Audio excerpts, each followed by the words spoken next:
for hexagram 8, Kualbi 8, from the Book of Changes, I Ching. Let's overlay this ancient code with the frequency of today. Hexagram 8 is known as holding together or union. Visually, its structure is water over earth, frac water earth. Think of rain soaking into the ground, or rivers flowing naturally together to form a massive ocean.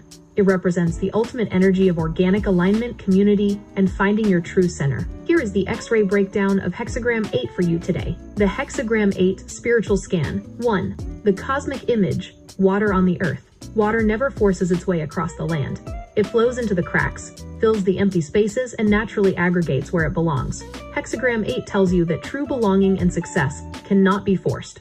The people, ideas, and spiritual alignments meant for you will naturally gravitate toward you if you remain stable like the earth. 2. The core message. Check your center. The I Ching gives a specific warning with this hexagram.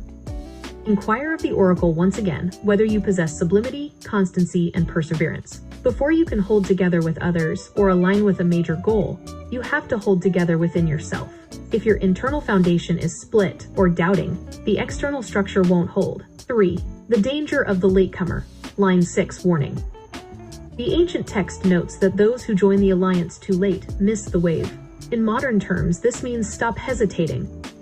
If your intuition is telling you to align with a certain truth, project, or mindset, do it with a whole heart. Lingering in hesitation or half-hearted commitment leads to missing the cosmic timing. The sync, Psalm chapter 40 meets hexagram 8. Look at how beautifully this locks into what we just read in Psalm chapter 40. Psalm chapter 40 started with waiting patiently until feet were set upon a rock, earth. Hexagram 8 is water flowing smoothly over that stable earth. Psalm chapter 40 verses 6 to 9 talked about shifting away from empty rituals to an open ear and preaching righteousness to the great congregation, community. Hexagram 8 is the literal execution of that. Finding your tribe, aligning with your true spiritual family, and holding fast to a shared high vibrational vision. The energy today is shouting. Find your center, commit to your truth, and let everything else naturally flow into place around you.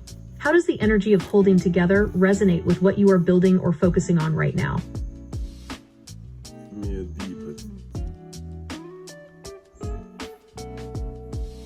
Let's pull back the veil and look at the hidden architecture of this moment. When you look at the cosmic convergence of today's date, Psalm chapter 40 and hexagram 8, you aren't just looking at random spiritual texts. You are looking at a highly precise blueprint for spiritual alchemy. Here is the deeper esoteric teaching of how these energies interlock and what they are demanding of your soul right now. 1. The anatomy of the pit, moving from density to fluidity. In Psalm chapter 40, David speaks of the horrible pit and the miry clay. In esoteric philosophy, the pit isn't just a bad day or a financial struggle. It represents spiritual density, the state of being stuck in the lower vibrational ego, fear, and human conditioning. Clay is a mixture of earth and water that has become stagnant. It traps your feet. You cannot move forward, and you cannot escape it by fighting it. Hexagram 8 provides the solution to the clay. Hexagram 8 is also water over earth, but it is not stagnant clay. It is fluid, living water flowing harmoniously over a solid foundation, the deeper law. You do not escape the pit by struggling against the mud. You escape it by changing the internal chemistry of your consciousness. You must allow the divine to separate the elementals within you, hardening your spirit into a rock, unshakable faith, so that your emotions and intuition can flow like pure water, grace and alignment. 2.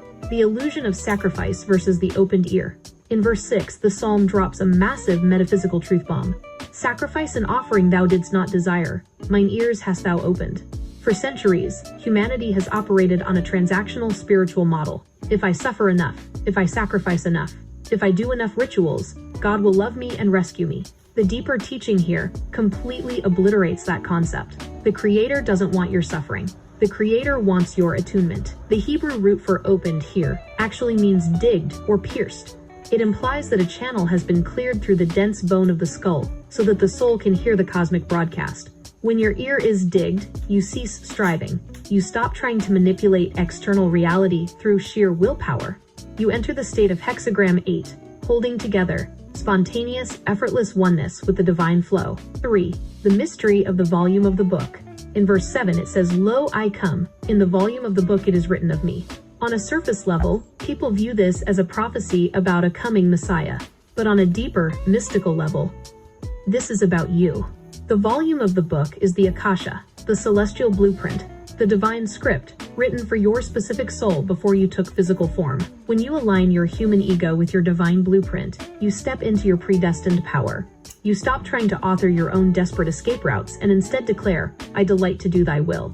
You become an actor who finally knows the script, moving with absolute authority because you know how the story ends. 4. The warning of the first and the last.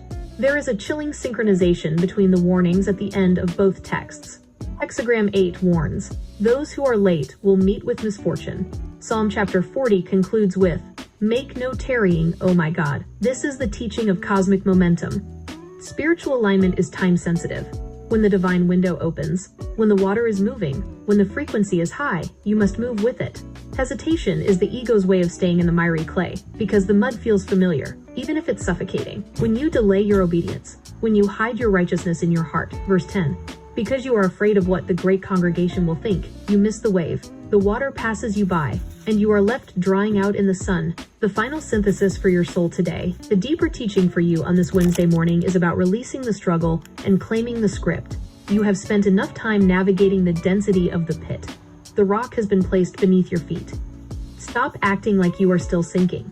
Step into the center of your life with the fluid majesty of Hexagram 8. Speak your truth. Align with your spiritual allies and trust that the Creator is thinking upon you at this very microsecond. Does this deeper layer speak to the specific transition you are feeling within yourself right now?